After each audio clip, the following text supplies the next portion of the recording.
Hey guys, welcome back to Unlock You with Dr. Shannan Crawford. And today we are revisiting, because we talked after our last podcast, we were like, we have to talk about childhood grief. Yes. And so many times kids are grieving and we're just looking at the outside behavior, and we haven't really considered from child perspective things that might be small or things that you're like, I don't want to acknowledge that they're feeling grief. I want to keep them so happy. Yeah. So we are with Abby Thomas. She's one of our providers at Crawford Clinics, and we are so honored and delighted. She has years of experience of working with some of the hardest kids, and yet you have a grace and a loveliness to join with even challenging children, you know, the nice, easy ones as well, but you can do it so seamlessly to just kind of honor and help them come to, this is what I'm thinking or feeling, and then get the behavior modification, but not at the cost of losing their heart.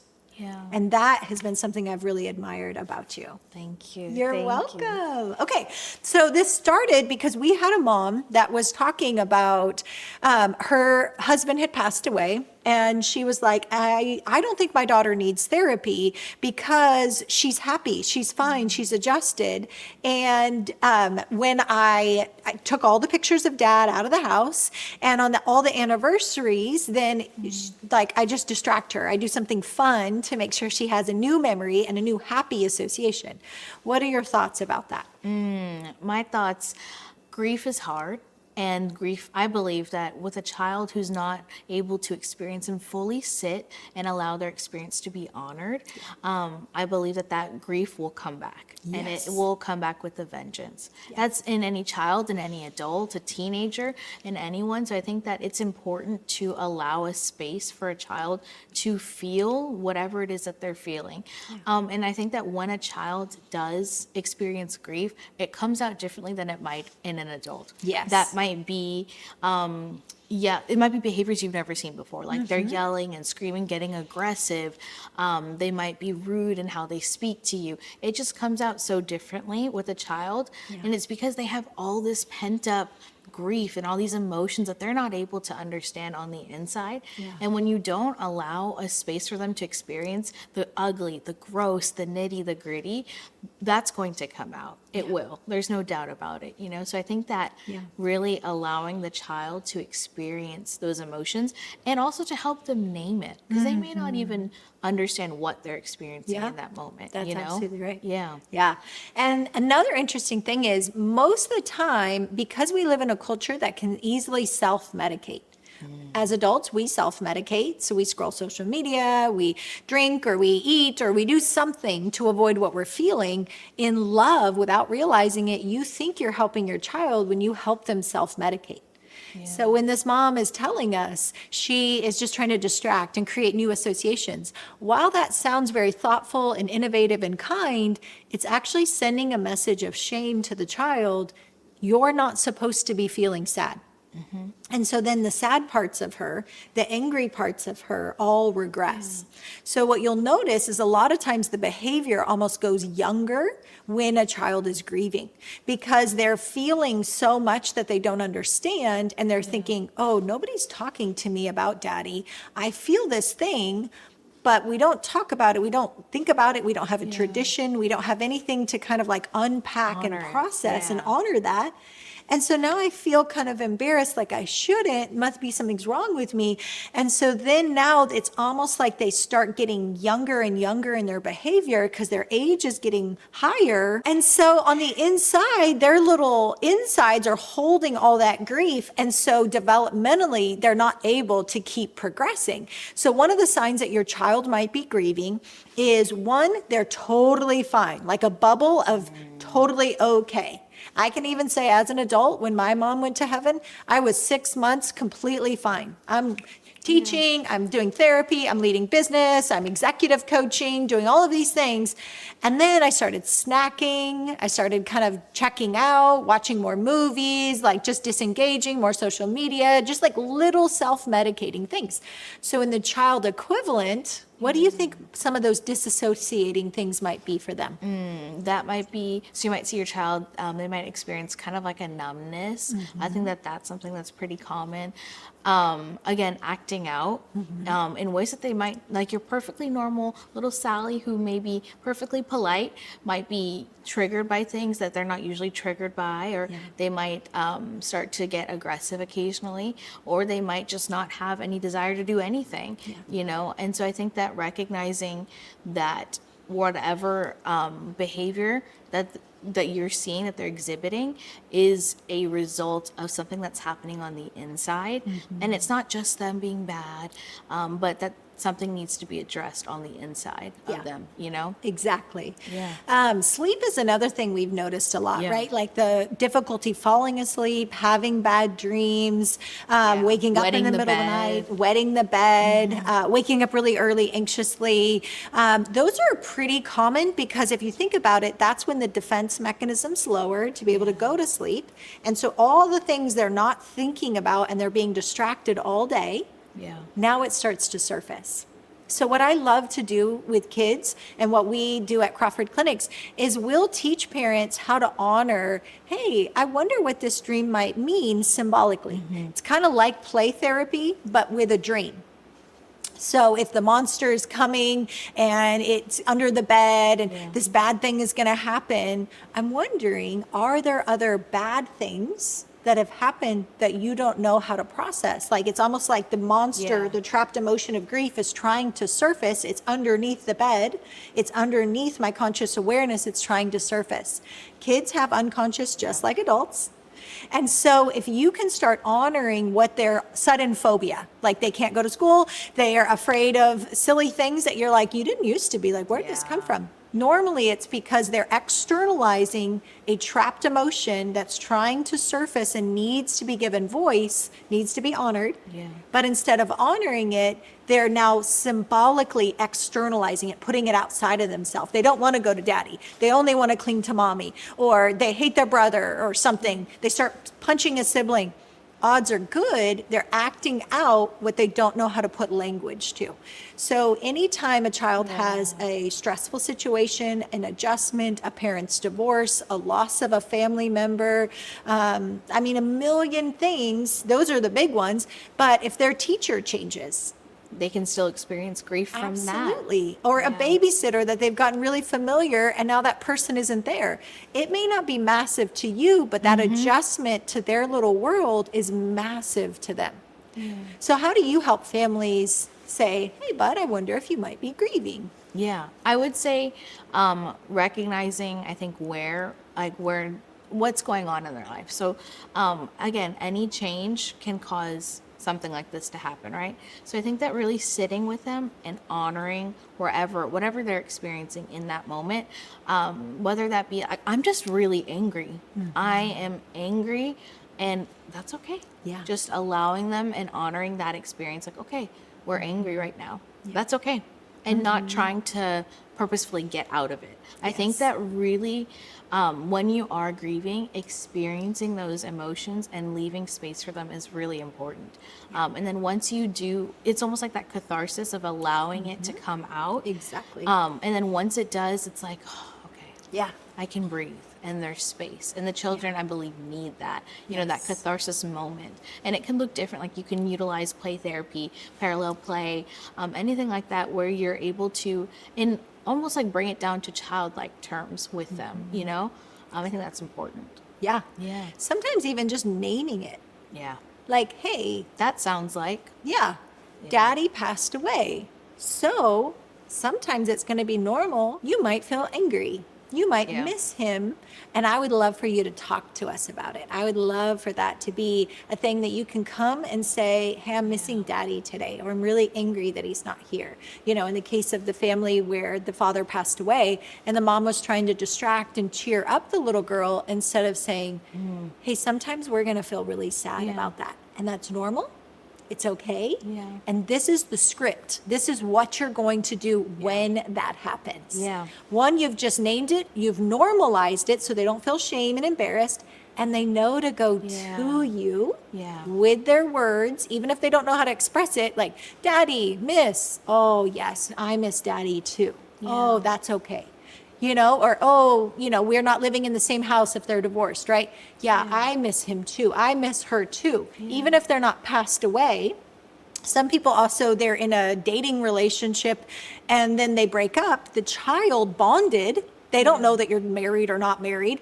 They just are like, I miss blah, blah, blah. Yeah, bud, me too. That is a normal emotion. That's healthy. It's good to miss people. That's okay to feel that. Come here, let's hug and let's feel that together. Do you need to cry? Do you need to be angry? Those are all okay, normal emotions. This is what we do when we feel that. You've now given them a script. You've trained them how to steward their emotion versus leaving kids with no script.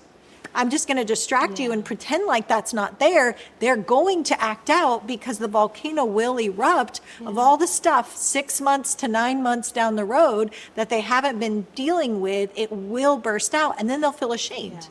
And then your relationship is strained and you're acting like, I love you, just stay happy, stay happy. And we had a family the other day that the kid is like, I just want happy people to be mad. Like, I just want to make them upset. And we're like, oh, what part of you is really mad about the happy people? And he said, well, nobody ever tells me that it's okay that I'm angry about my grandma not being here. And it was so profound. Like the family was like, whoa, we didn't realize like he was that bonded with his grandma and that his anger needed to be acknowledged. And he was acting out because he felt like all the happy was artificial. It was not authentic. And I miss grandma. She's not here. And so his pain was trying to take other people's happy away instead of the family going, hey, anger is a normal stage of grief. Yeah. So I had a child who was about 3 or 4, and unfortunately his mom left or was out of the picture. Okay. It was very sad, and it really affected him. He couldn't trust any female authority figures. So for me to come in and to start doing sessions with him was a little challenging initially, to break past that barrier. But where it got challenging was when our sessions would end and we would leave. And he would, have these outbursts and he would cry. And I recognized that it was because he felt like he was, he's reliving that trauma from when his mom left. But I think that when we played and as we were playing, he was able to really just speak and let out what was going on the inside. And he's a lot more perceptive than you would think a 3-year-old 3 years old. It's pretty crazy. Yeah. But he just starts talking and he's like, we're talking about animals. And he's like, what's a mom? And I'm like, oh, I'm explaining to him what a mom is. And then he's like, well, I don't have one. And I'm like, okay, what's that like for you? What is that like? Yeah. And sitting there with him and letting him talk and say, that seems really hard. Yeah. That is difficult. And recognizing and calling that out in him and saying, we're not gonna run through that. We're gonna sit here and say, that's hard. That is hard. And I think that when we were able to do that, we built trust together. And those outbursts when we would separate didn't happen as much because he felt like he was able to release. And it doesn't change the fact that the hurt is there and that person left and that, he might still be grieving, but it does allow him more safety, and I think that's important for children to experience. Absolutely. And for us, if we're not comfortable with our own emotions, we'll shut down their emotions. And we can also not only just try to be happy, but we can also be very intellectual. So if you saw her face, I could see the warmth. She kind of calmed. She let everything get really empathic, and she created what we would call holding space. Like, these emotions are sacred. They're allowed to come. And catharsis is just the antiquated word, which means let's release the emotion out of the body. Too many generations have said, oh, you look sad. You must be sad. And that's a nice label, but it didn't actually get sad out of the body. It didn't get anger out of the body. And when kids are acting out or they're melting down and crying, you might be curious what happened before that they actually might be symbolically grieving something, and this trapped emotion just overtook them. And so if we can circle back and we can go, hey, bud, it seemed like you were really sad. I wonder if there's something else you might also be sad about. Because sad is a really healthy and normal emotion, and it's okay to feel that, and it's okay to miss them, and it's okay to be angry, and this is what we do with anger. Anger, the goal of childhood and emotional development is not the absence of emotion or the absence of anger. It's the absence of needing to use my behavior to act it out. It's learning how to say, hey, it seems like we might need a little deep breath, a little moment, maybe a little hug, and let's take a moment and maybe draw out our feelings, talk it out, you know. And the fascinating thing that most people think, literally, people will come to my office and be like, oh, Johnny can sit here. He doesn't mind. He's on his iPad. And they're talking bad about the other partner, like the other, maybe they're divorced or whatever. And they're like, oh, Johnny isn't paying attention. Oh, that is the most not true statement I've ever heard. Yep. Even if cognitively their brain doesn't understand the words, their spirit man, their inner world does understand. So on the bad side of any time you speak badly about the other half of their little world, right? So biologically, psychologically, spiritually, emotionally, they are half their daddy and half their mommy, whether they're here or not, whether they're a sperm donor that some people call their ex. Well, no matter how you feel about them, it is imperative that you speak honoringly about that person to the child. Because that is half that child. And so if they go, oh, the bad me like daddy, the bad me like mommy, oh, I shouldn't be like that. You've just taught them to shame a part Part of themselves. Yeah. Yeah. And they personalize that. Or even it's as simple as saying, oh, you're just like your father. Exactly. Something like that, it could cause the child to say, oh, that's bad. That's a whole part of me that's bad. Exactly. And I have to shame and repress and push that away. And that's not what we want to do. Not right? at That's not all. at all what we want to do. We want to love each part. And as a child grows older, they won't I guess, personalize as much, you know, but that's still a part of themselves that's locked away, that needs to be brought to the light, you know? Right, because anything in the dark, it will get infected. And fester. Yes, and then it will act out in much worse ways down the road and or immature, where they kind of implode, they can't grow up, they failure to launch. A lot of times that's people who've suppressed things for so long that they can't kind of emerge past the crisis of being a child into adulthood. Yeah. So if you as a parent learn how to process your emotions, you'll feel a lot more comfortable letting your kid cry and be upset. And when that happens and they get that trapped emotion out and the corrective experience of then saying, hey, bud, that's okay to feel that. Even if you are so angry at that other person and you can't believe this child still misses their biological parent and you are the adoptive parent who's actually here, or you're the parent that actually hung in there, or you're the grandparent that's actually raising them and their wayward parent, you know, is off gallivanting around. If you stay in a bitter state, you won't be able to help the child heal. So the biggest thing is forgiving. Healing in your own heart, so that even though as an adult you have a different perspective, just create space for the child to grieve, to honor, to say, I miss mommy. Hey, bud, I know I miss mommy too. I'm so sorry. And even if you don't miss mommy, it's okay. You could say, yeah, it's normal to miss mommy. That's a good thing to miss mommy.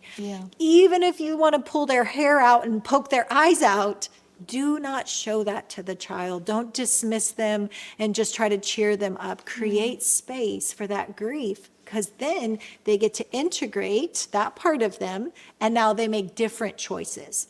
Versus the inner vows of, I'll never be like mommy because daddy got really mad at her, or daddy or mommy got really mad at daddy, or whatever. I suppress that part, and then the self-fulfilling prophecy that they end up doing to their children what was done to them. The way to break that apart is grieving as a family. And at Crawford Clinics, our goal isn't just for the individual child to go to a counselor, but that the whole family unit is healthy. That we support you as parents, that you are their attachment figure. We are a guide, we're a support, we come alongside of your family and your children, but you're the one that's the expert. You are the one God has been trusted with this child or these kids. And so we want to support you. We want to equip you. And there's a link in the show notes below that we have a free course that you can just watch a quick video on how to do an internal board meeting with your child, which just means they have parts of them. And this is how we start to honor and bring them conscious and then help them gain harmony or peace on the inside. That way they learn how to live from their spirit man and fulfill the call of God that's on their lives. Thanks, guys, and thank you for being our guest. Thank you. Bye, guys. See you next time.